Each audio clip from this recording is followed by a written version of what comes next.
Hello everyone, welcome back to this Beckhoff TwinCAT 3 step motor with a closed loop encoder series video. And in the previous two videos, I used the scan function, scan this EtherCAT, this BK1120, this interface module, and we scan all those modules. After this, we use right click this register access, then select KL2541. Using this register access this tool, we can set the register for this KL2541.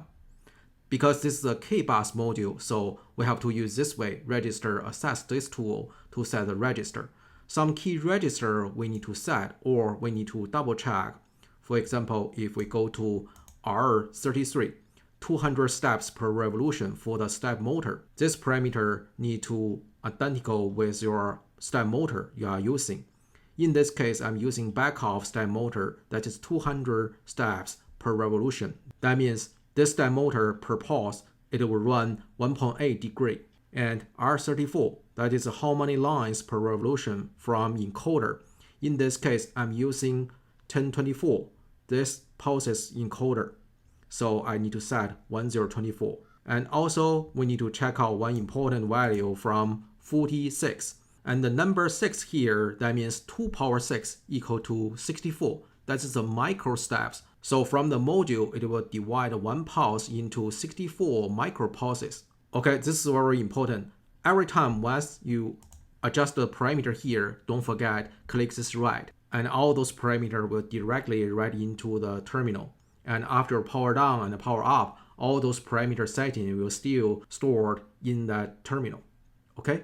And after that, I showed how can we set the velocity from this online and how we can calculate this velocity. Basically, we want to run 1 revolution per second. So we set 3355. And in the previous videos, I showed how can we calculate that. And once we run 1 revolution per second, that time we can also verify the encoder if the encoder running as 1K per revolution. And also we can use the scope meter to verify if the encoder feedback that 1K Hertz. Because once we run 1 revolution per second, so the encoder should give us 1K pulses per revolution and per second. So the frequency of the encoder should be 1K Hertz. Okay, after we verify this, next step, that turn to our main meal actually. So we'll go to the motion. We will set up one axis, the NC axis, and then we will connect this hardware with our logic axis. And then I will show how can we set up the drive and the encoder parameter. That is our main meal in this video. Okay, let's start. Okay, at this motion here, let's right click this add a new item. We will use this numerical control NC. We will create one task here. Okay. At here, this axis, let's create a one axis, add a new item. Create a one axis. Keep in mind, the type here, continuous axis, we will create a continuous axis. Okay. Under this axis, we can see, as a closed loop motion control system, we have a drive, we have an encoder. Also for the closed loop control performance, we need to set a parameter for different strategy. For example, sometimes we only need that one gain parameter that's enough. Sometimes we need a 2 gain. So we can select the control strategy here. In next video, I will especially discuss what the parameter we can set, how we can optimize our closed loop positioning control. And in this video, I will especially discuss the encoder setting and drive setting under this parameter list. Okay, so firstly, let's go to the drive. Double click this drive and we will see the general here. Here, it shows ID number. This is the first one. Let's go to the NC drive. At here, firstly, we need to guarantee we are selecting the correct drive system. Currently, I'm using KL2541. So I select this drive stepper. Okay. And then let's go to parameter. We can switch over and make sure it's selecting correctly, KL2541. And then select the parameter. At here, the key parameter at the drive, we probably set this reference velocity. You need to define, according to your actual system, what the highest speed from this drive it can run. So for example, by default, that is a 2200 millimeter per second. According to your system, maybe the highest speed in your system, it can travel maybe just 1000 millimeter per second, or a lower or higher, so you can set this parameter. This parameter is for drive system, okay? And another parameter, that is this, the motor direction. After you set up your system, maybe once you hook up your system, hook up your motor, you find, oh, the actual positive direction, that is the reverse with your actual mechanical mounting. So probably you need to set false or true. Once we set true, that will invert your current direction for drive the motor. Okay, we will leave a false by default. But keep in mind, if you set this motor polarity to true, make sure when we set up the encoder, you might also need to invert the encoder direction. Okay, this prevent we change the wiring things, because changing the wiring is not that easy things once you get on site. Probably adjust this parameter, that's the easiest things, so when we're doing the commissioning. And this ratio, sometimes I probably can set this ratio at a lower value when the first time or very early period we are adjusting or commissioning the system. That allows us to always give a very low control for our motion system.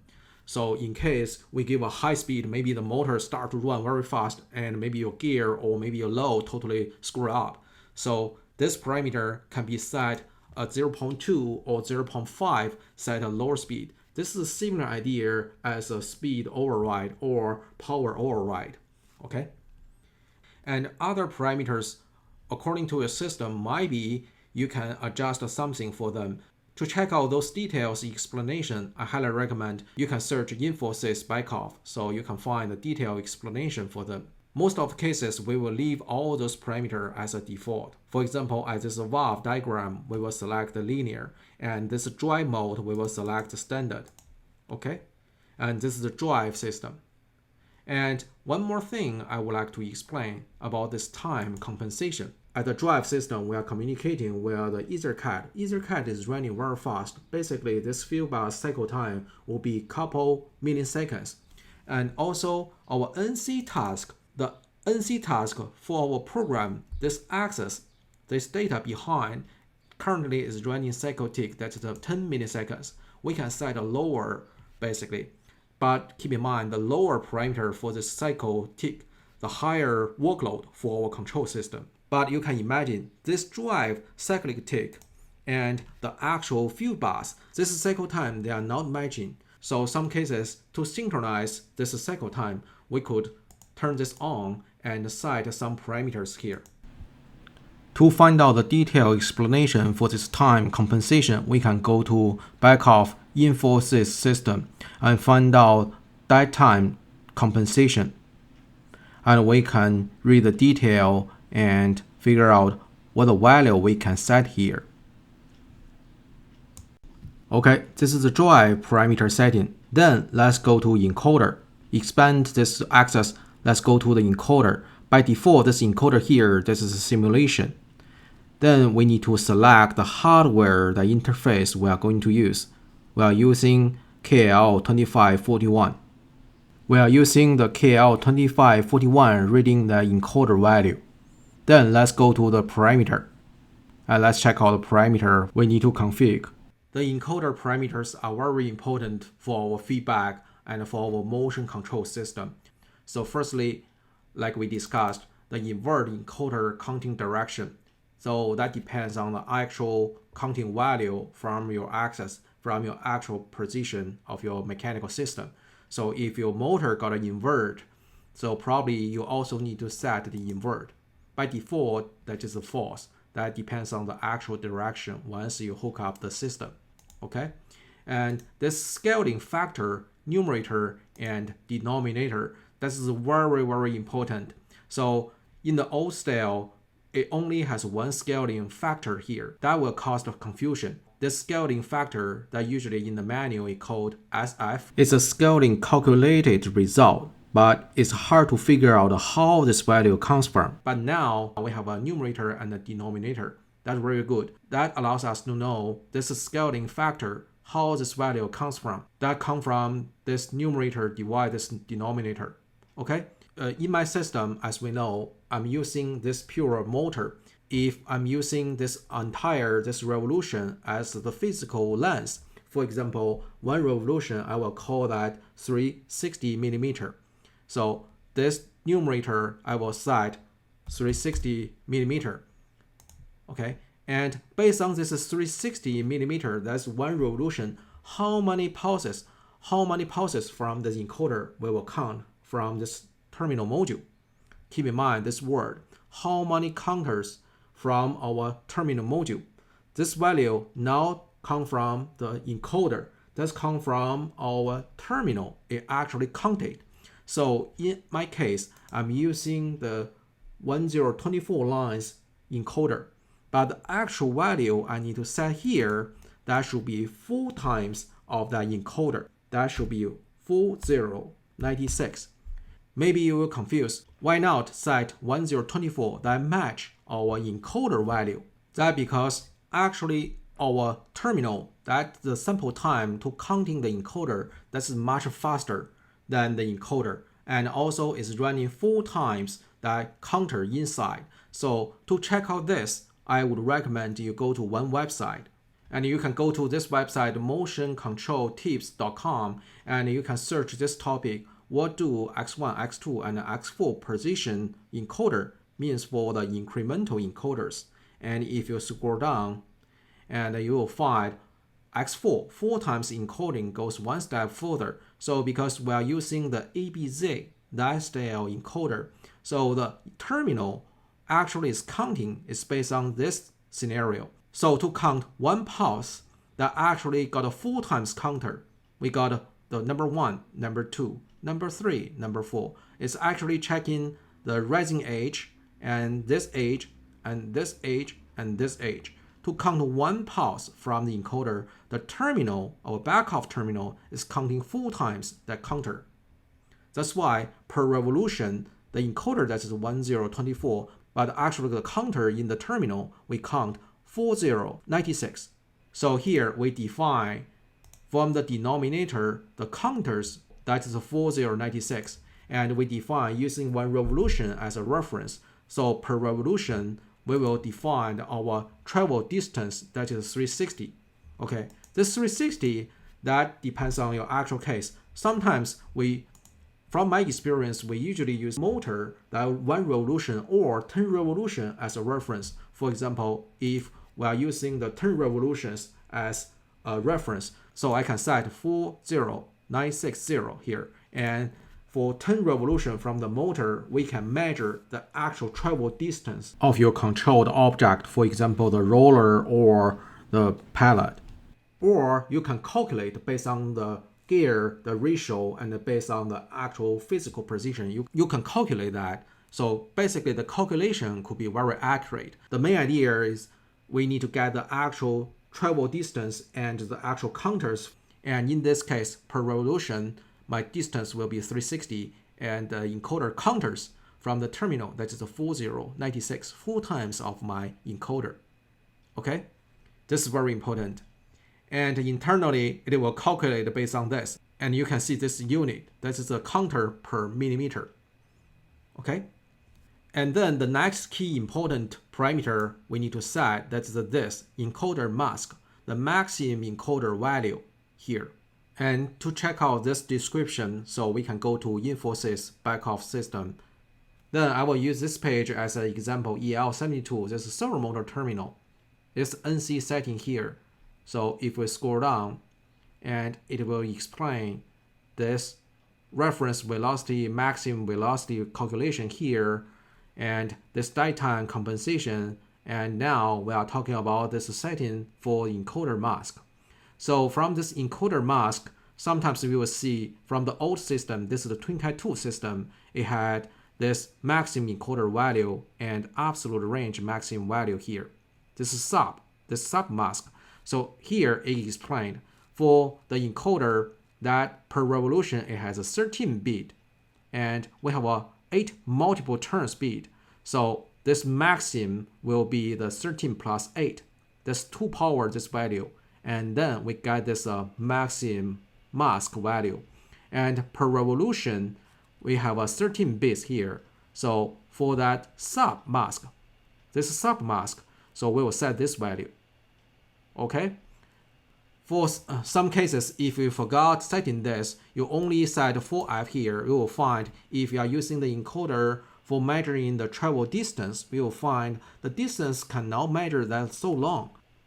That because you mask some distance already, you only leave a couple bits behind. So that bits is not enough. So in our case, if we go back, setting here, by default, we can see this maximum encoder value, it only has a 16 bits here. So if you want to measure that full distance, so probably you can set this entire F here. Okay, and for testing purpose, I will leave as a default. Then in some cases, we can see that axis position can travel from a very high value directly go to 0. That's because this.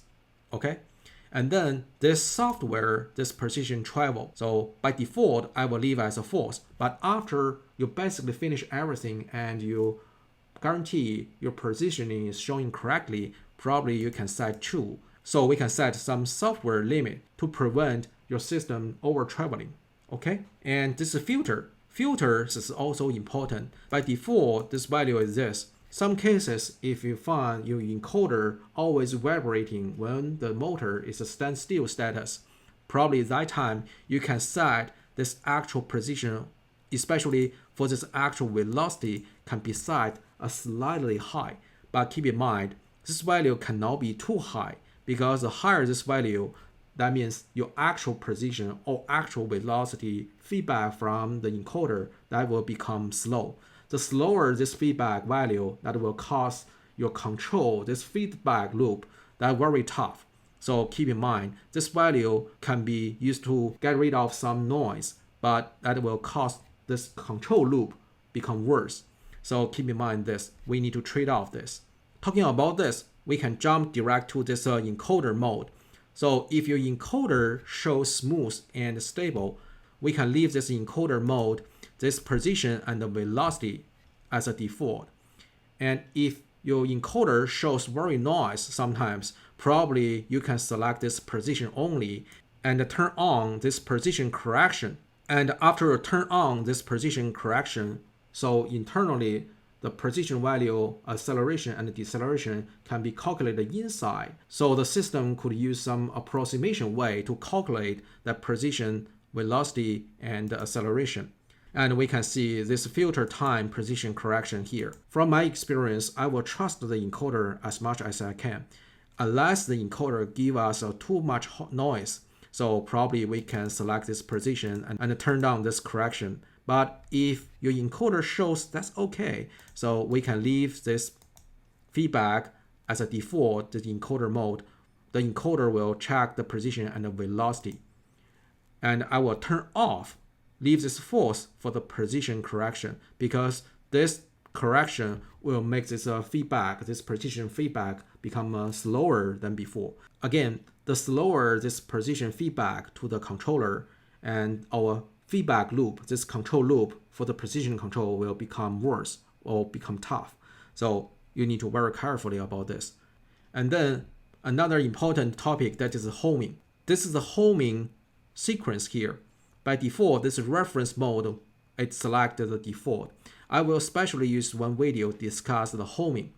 If you are going to use one sensor to check the home position, run the home sequence, most of cases we will select this PLC cam. That means one sensor check the home position. Also, we probably select this hardware synchronized. That means other than using one sensor to check the home position, we will also use the Z path from the encoder. That could be very accurately got the home, the 0 position.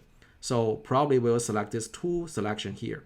I will especially use one video show this home sequence. So that time we could select this invert direction for traveling back, and there's a search sensor this direction. Okay, temporarily I will leave all those parameters as this homing portion as a default. Okay, basically this filter and this encoder mode, that is the signal feedback we can monitor the encoder feedback, check out the signal quality. And for the scaling, for transfer the actual pulses to the distance, we will set some parameter at this area. Okay, this is the encoder setting. Also, for the time compensation here, this is the same idea as the drive, that time compensation. And keep in mind, we can check out some information at this NC setting, and we can scroll down and find out this die time compensation. And as we can see, if you need to turn it on, so probably this value could be set 3 or 4 at here. Okay, keep in mind this, and you can read the detail at here. Okay, so this is the NC encoder. And then let's go back to the axis. So this axis here, so we select this axis tab as our actual hardware, and also keep in mind we select the probable unit. And in this case, I will select the millimeter. I will assume one circle from the motor, and it will travel 360 the millimeter. And here we can set the parameter at here. And also we can see this axis cycling time here. We can see the shorter time, this cycle time, that means the system can scan faster for checking the position or checking this axis from your control system. But that will cause your control system, cause your computer, the workload become very high. So by default, we can leave as 2. If you run multiple axes, probably you need to carefully for this cycle time. Probably you can set to 4 or set to 8. But usually we will leave this value as a default. But if you found your control system workload very high and your system becomes slow, so probably you can enlarge this cycle time from 2 to 4 milliseconds. And then let's go to this parameter here. As we can see, this maximum dynamic for setting the reference maximum, this velocity and acceleration associated with our actual system, we can set the proper value at here. Basically, we will set this reference and the maximum as the same value. Here, this default dynamic actually is very important. If you recall, when you program the NC function block, for every function block, if you leave the acceleration, deceleration, jerk as a default 0, then actually the value will read from here. So probably you can set a proper value for the acceleration, deceleration, and jerk. So we do not need to set every function block that default value. We leave a 0, then the system will use this default value, acceleration, deceleration, and jerk. Okay, and then let's check the manual motion and homing. So manual motion, that means when we use the jog, that jog forward and backward what the default value at here, and what the manual velocity for the jog motion. We can also use the MC jog to set the velocity and the direction. But when we use the axis, this online axis control this axis, so that time the system will use this default value for the jog control.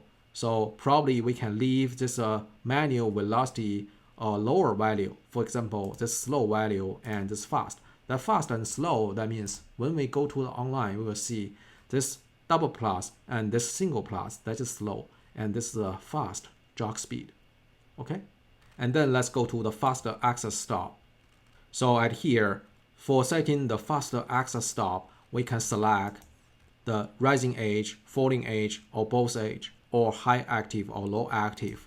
And that time we can set a very high deceleration and jerk, so we can let the system, this axis, stop very fast. Okay, but usually we will leave as a default this off as a default because we have a MC stop function block. Also, we have a halt function block. We can slow down, stop the axis, or we can use a stop. Set a very high acceleration or deceleration, we can quickly stop the axis.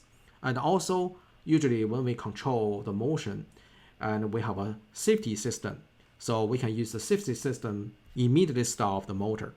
Okay, and this is a limit switch. This is a similar idea as the encoder portion. We can set this software high and low travel distance. This is a limitation. Okay, and here this monitor I will specially discuss here. At here we can see this monitor. This is the position lag monitor. That means once we give a set point and motion will start to run, and that set point inside and the actual feedback, there will be a lag inside. So if you need to monitor following our set point correctly or in time, you can turn on this monitor. And this position range and this target position that check the actual feedback and our set point. Check if the actual feedback that is in time and in position in that window. So at the very beginning, I highly recommend we can set all those monitor to false, because at the early beginning, 90% your encoder value haven't set up properly. Maybe the direction is not correct. Maybe the ratio, the scaling is not correct enough. So if that time you turn on this monitor, you will get a lot of warning as this error list here. That's really annoying. So we need to focus on one thing and after. So we can temporarily turn off this. And once you set up system correctly, your feedback shows properly. So that time you can turn down this monitor. We can monitor the mechanical system. During the commissioning, we better turn this off temporarily. Okay. And this set point generator, that means when we give a set point the position setting, so this set point allows your set point into your actual feedback loop. That set point can be ramped up. That will make an easier job for our PID control, especially for the K and the integration. So basically, we'll leave as a default. For the NCI parameter, probably you can check out some explanation from Beckhoff Infosys. So basically, I will leave as a default in most of cases. Okay, if we quickly review, at the early beginning, before we do the commissioning, by default, we will turn off all those monitoring. And then we can check out the maximum velocity, acceleration, deceleration, and jerk, set up this value. At the very early stage, we can set those values to a small value. So it could reduce chance crashing the machine or reduce the chance to damage the mechanical system. This is parameters from this axis. Then this is the dynamic. The dynamic, we can set up the acceleration, deceleration, and jerk. Also, we can select this indirect, and then we can slide this acceleration characteristic slide, and we can set up the performance of our motion system. Okay. Then let's go to online. Online, that allows us, without any program, we can directly enable our access, and we can directly, using the jog, control our access. Basically, we can use this panel to verify the drive and the encoder direction and verify our scaling of the encoder set up correctly or not. Now, we basically finish all the essential setting. And if we go back to the access, go back to the setting here, we can see here there's one link to I/O and a link to PLC. Link to PLC means we will use the function block, all the motion control command to connect to this access. And then how this access, this logic access, can connect to the actual hardware. Hardware, we are using the KL2441. So that is this, link to I/O. Once we click this link to I/O, the system will show up the actual hardware it can browse. So the system browse only one servo control system it can connect for this access. So that's a stepper interface, terminal 6 here.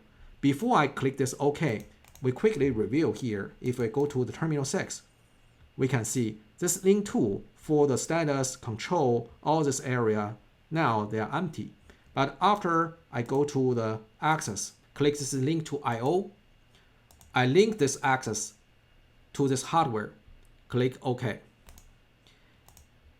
So here it shows terminal 6, okay? It looks very simple. But now if I go to the hardware, we can see, look at this icon and look at here. So the system automatically connect everything here. That allows us, once we control this access, the actual status and control command will automatically controlled by this access. So we do not need to worry how the system logic directly control this terminal. We only need to care about this access only. So that makes our control very easier. And now after I connect here, so I can download this hardware and the software here, and we can use this online to verify if our settings are correctly, if we can fire this motor. Okay, now we can build this project.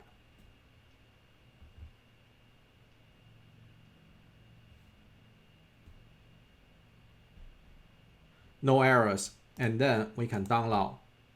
So click this active configuration. So, and we can watch this status icon here. And my laptop is controlling this EK2541, the step motor. Okay, now it's showing this. So we download the hardware, and then we can click this login, download the software.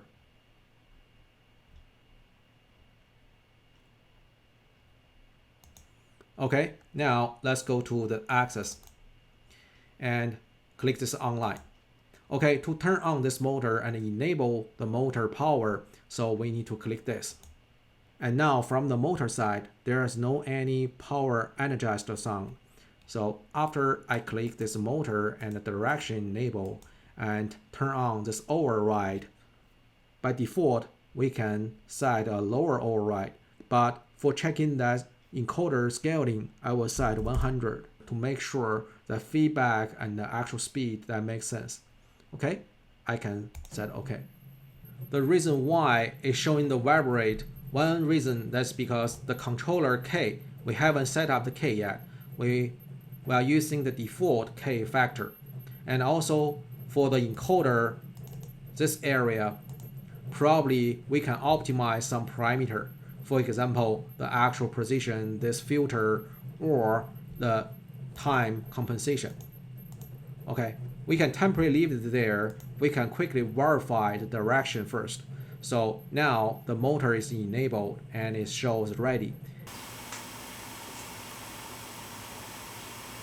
And now if I hold this motor, if I spin this axis, we can see the actual feedback is showing the changing.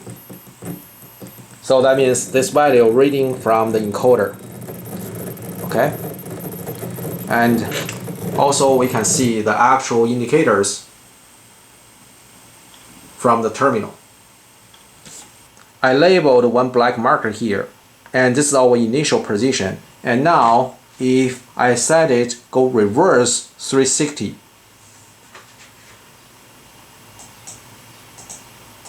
and our target will be the 0. Let it travel back.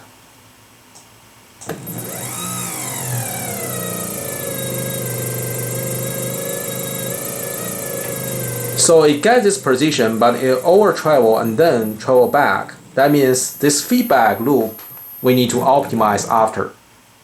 Okay?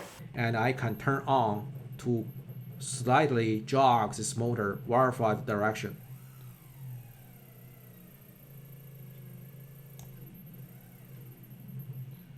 So once I release this button, the motor trail back slightly. So that means some parameter we need to set up. But we can verify when I press this positive direction jog.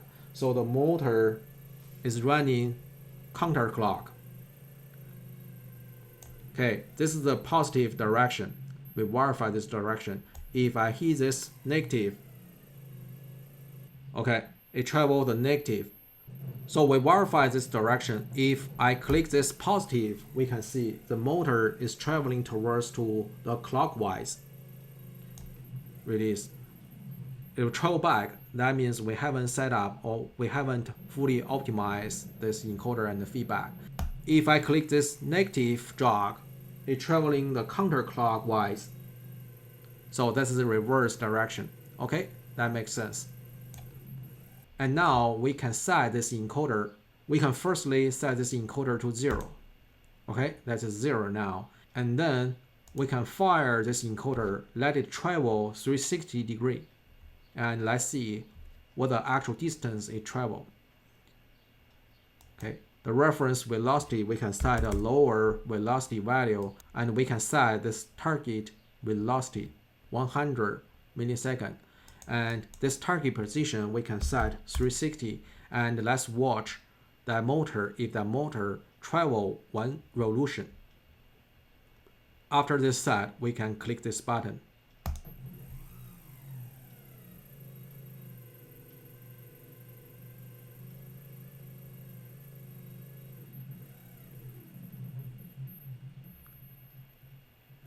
Okay, so it actually traveled 1 revolution, but it got over travel and then travel back.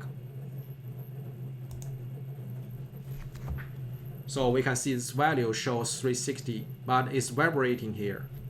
And now, if I set it go reverse 360,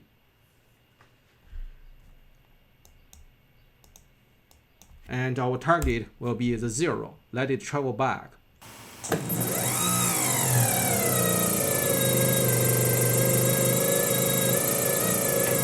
So it gets this position, but it over travel and then travel back. That means this feedback loop we need to optimize after. Okay? But good thing so far, that actual position we set 0 or we set 360, it travel to the actual position. And according to the motor, it's traveled. So once we set the 60, now that is the actual 0 position. It travel 1 revolution. Because we set 1 revolution as a 360. If we quickly record from the encoder, from this parameter, we set this 1 revolution as 360. We defined 1 revolution, it travel 360, and 1 revolution, the pulses we get from the encoder, that is 4 times for that encoder. So that is this, 4096. So this is the ratio. Okay, so that means now this ratio is correct. And the motor shows also correct because we can jog this motor travel to the forward or travel to the reverse. However, you can see when I release the jog button, so the motor still try to over travel and then go back. So next things we need to optimize something. So let me quickly do some optimization here. So firstly, let me go to the dynamic. So check out this acceleration and the deceleration. Sometimes for the step motor, maybe this acceleration, deceleration, if you set very high, so the terminal might send a very high pulses to the step motor. But as we know, the step motor has a losing pulses issue. So sometimes if some value is set too high, the step motor, the drive system cannot follow the command from the pulses from the terminal.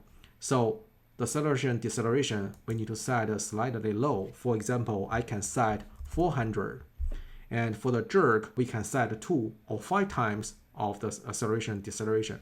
For example, here, we can set 5 times. So we can set 2000.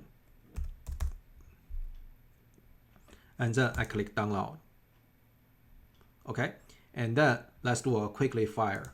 So currently the control parameter is still 1, and then I power up this motor and let me hit this jog. Release. We can see it becomes smoother a little bit. Go reverse. It becomes smoother because this dynamic, we decrease this acceleration and the deceleration. And then let's solve this over travel. For solving the over travel basically means our closed loop controller that not strong enough. That basically means our K parameter, we need to increase this K parameter. Okay, so now that is the default 1 here. We can set this K parameter to, let's say, 6. And then click this download. And then we can fire this motor, go positive jog. Release. So now, after I increase this K, we can see when it's getting that position, that over travel becomes shorter than before. If I hit this negative, release, we can see the over travel distance becomes shorter than before, right? If I control to go home, go 0. So we can see it get 0 and then over travel just 4 millimeter and then go back. Okay, so as we can see, after I increased this K, this controller parameter, this over travel got better. So we can keep going, increase this K. So probably we temporarily set 8 at here, because at the next video I will specially discuss what the parameter will cause the performance for the step motor for the motion system. In this video, I temporarily set 8 at here. Okay, now if I jog this motor, we can see the over travel actually become very short. Negative. Stop. We can see the over travel very small. If I set this position go to 0, watch here. So it over travel just 2 mm. That is not too bad. Okay, now we are going to solve the second issue for this encoder, this vibrating there. Now we are going to solve this vibration issue. Once it's got 0, we can see that 0, so it's still vibrating slightly, and then it go to 0 actually. So we can set a slightly filter from this encoder. So we can go to the encoder and let's go down. And for this filter, for the actual position and actual velocity and acceleration. So for the actual position, we can set, let's say 0.04. And for the actual velocity, we can set slightly high, for example, 0.1. And this acceleration, I can set 0.15. Okay, and we can online download these parameters. So click this parameter, we can click this download. While I'm downloading, so we can see the encoder is jumping. So make sure when we download the parameter, we better disable the power for the motor. Okay, so we can download this parameter also.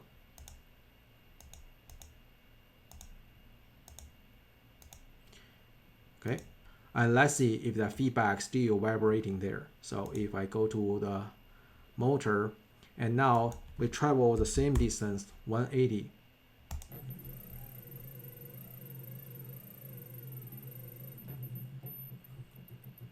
And this time we can see that vibration, at least is showing the much less than before. If I travel back,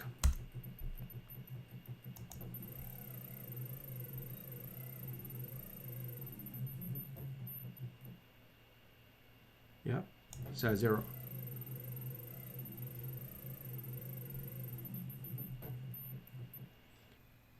All right, quickly review this online testing. Through this online testing, we can enable the motor and we can verify if this axis can actually control this step motor and if our actual value can read back correctly from the encoder. And also we can verify if the encoder, that ratio can be set correctly. So in this case, it run. That means the scaling from the encoder and here we set correctly. Keep in mind, we need to set 4 times for the encoder per revolution from the encoder. And this is the 1 revolution travel distance. Okay? Alright, that's it for this video. For setting the axis, that encoder and drive setting are very important. And next things, to optimize the axis, we will select the proper controller and we will set the parameter to optimize this closed loop motion control. And in next video, we will discuss this. And especially, I will use this 2K and this PID as an example. Alright, see you in next video. Thank you for watching. If you like this video, please give me a thumb up. If you like to watch more videos in my channel, please subscribe and hit the bell. Thank you for watching.